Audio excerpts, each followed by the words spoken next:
11 Most Haunted Places in Georgia. The state of Georgia is undeniably beautiful. It's also home to some of the United States' most bloody history. The host of many of the Civil War's most brutal conflicts, Georgia embodies William Faulkner's maxim that the past isn't dead and buried, it's not even past. From the swampy burial grounds of Savannah to the hidden histories of Atlanta, with a few horrifying haunts, here are the 11 reasons we've got Georgia on our minds, giving us anything but peaceful dreams. Bonaventure Cemetery. Where? Savannah. Savannah's Bonaventure Cemetery became iconic after being featured in the 1997 movie Midnight in the Garden of Good and Evil. Still, its ghosts have long made this burial ground infamous. Built in 1846 on the site of a plantation, visitors have reported paranormal activity here for decades. The sculpture that adorns the grave of Gracie Watson, a young girl who died of pneumonia at 6, is said to weep bloody tears at night. Those who come to pay their respects to Gracie often leave her toys and trinkets. Other visitors have reported hearing the sounds of disembodied children playing near the young graves, as well as statues moving position at night. One angel statue allegedly smiles down on those to whom she takes a liking. The Pirate's House. Where? Savannah. Built in 1753, the Pirate's House in Savannah, Georgia, is one of the state's oldest standing structures. Sailors were reportedly lured into the building in hopes of finding dinner and a place to rest. Instead, they were dragged through a tunnel underneath the building to Savannah's river and forced into the service of pirates. Patrons of the Pirate's House, which is now a restaurant, claim to hear moans and screams coming from the basement and have glimpsed the shadows of doomed sailors in the hallways. Andersonville Prison. Where? Andersonville. The conditions at this prison for Union soldiers during the Civil War were so horrific that after the war, the captain responsible for running it was charged with war crimes and executed. Of the 45,000 Union soldiers that were imprisoned here, 13,000 died. A soldier described his entrance into the camp in a letter to a friend. As we entered the place, a spectacle met our eyes that almost froze our blood with horror and made our hearts fail within us. Visitors to the site today report hearing disembodied voices, crying, and a horrific stench as they walk through the grounds where so many men suffered and died. Central State Hospital. Where? Milledgeville. In the former capital of Georgia, a small town called Milledgeville, you'll find the ruins of what was once one of the largest hospitals in the United States. At the infamous Central State Hospital, thousands of the Southeast's insane and unwanted were locked away. At one point, 13,000 patients were being treated at Central State. And if the gigantic graveyard on the grounds, with over 2,000 unmarked graves, is any indication, many never made it home. Curious tourists claim to have experienced unexplained phenomena while walking the grounds, including feeling an inexplicable chill and hearing the sounds of moans or footsteps behind them in empty rooms. Bullock Hall.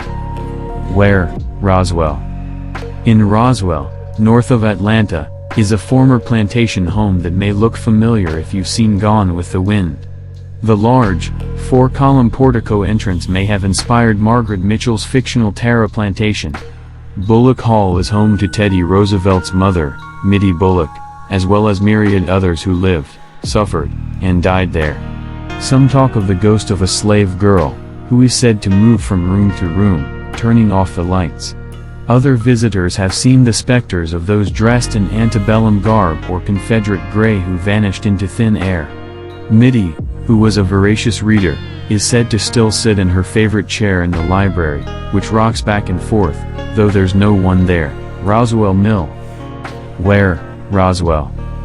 Just across the street from Bullock Hall, you'll find the old Roswell Mill, founded by Roswell King, the town's namesake, in 1836.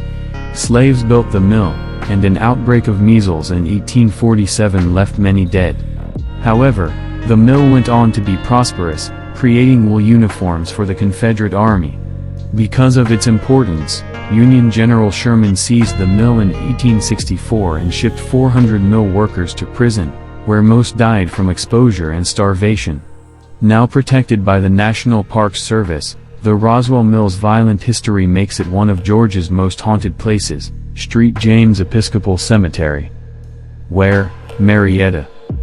Though many may come to visit St. James Episcopal Cemetery in Marietta, Georgia, to see the grave of the murdered child beauty Queen JonBenet Ramsey, there are several ghosts who have haunted this graveyard for much longer.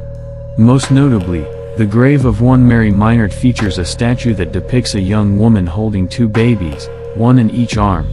Students from the nearby Marietta High School have claimed that at night, Mary cries tears of blood. Others hear the sounds of a young woman weeping near her grave. The baby statues are also said to switch positions.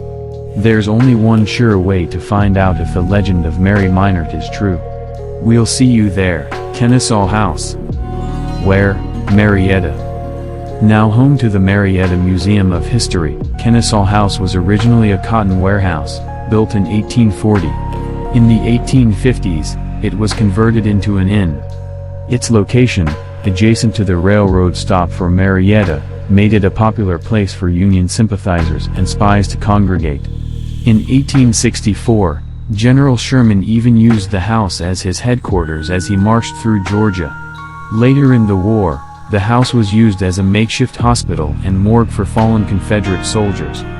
Visitors to the museum today have reported chilling encounters, including riding the elevator with a surgeon attired in Civil War-era clothing or catching sight of a woman wearing an antebellum gown with pink trim, who matches the description of the inn's owner. The most disturbing paranormal activity at Kennesaw House lies in the basement, where visitors have supposedly been greeted by the grisly sight of a Civil War-era hospital room, filled with dying soldiers and frenzied doctors. Ellis Hotel. Where, Atlanta. In downtown Atlanta, you'll find the Ellis Hotel on Peachtree Street. It was the site of one of the worst fires in Atlanta's history, so horrible it was nicknamed the Titanic on Peachtree. In December 1946, the hotel was at its busiest, with 260 guests in for the weekend. The blaze started, but firefighters could only reach the 8th floor of the 15-floor building. 119 people perished in the fire. Though the hotel was rebuilt in 1950, guests today report unexplained phenomena, such as things going missing or objects moving around in their rooms. There's also the terrifying sound of voices, including the screams of women and children running down the hallway.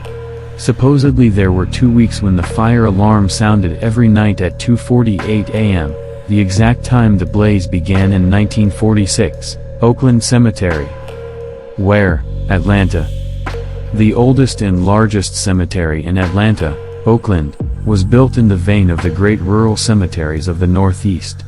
Opened in 1850, the cemetery houses a large section of the Confederate dead, containing 6,900 interments with 3,000 unknown soldiers. 27 Atlanta mayors and Gone with the Wind author Margaret Mitchell are also buried here. Most of the paranormal activity, however, seems to stem from the Confederate section. Visitors claim to see Confederate troops wandering the area. One tourist saw the body of a Union soldier, clad in navy blue, hanging from a tree. Most disturbing was the account of one visitor, who heard the disembodied roll call of a Confederate regiment. What's worse, his own name was read, Chickamauga Battlefield. Where, Chickamauga.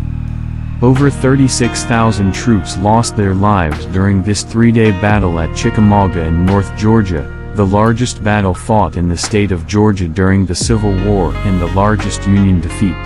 Now a national park, visitors have heard gunshots, screams, and the moans and cries of dying soldiers.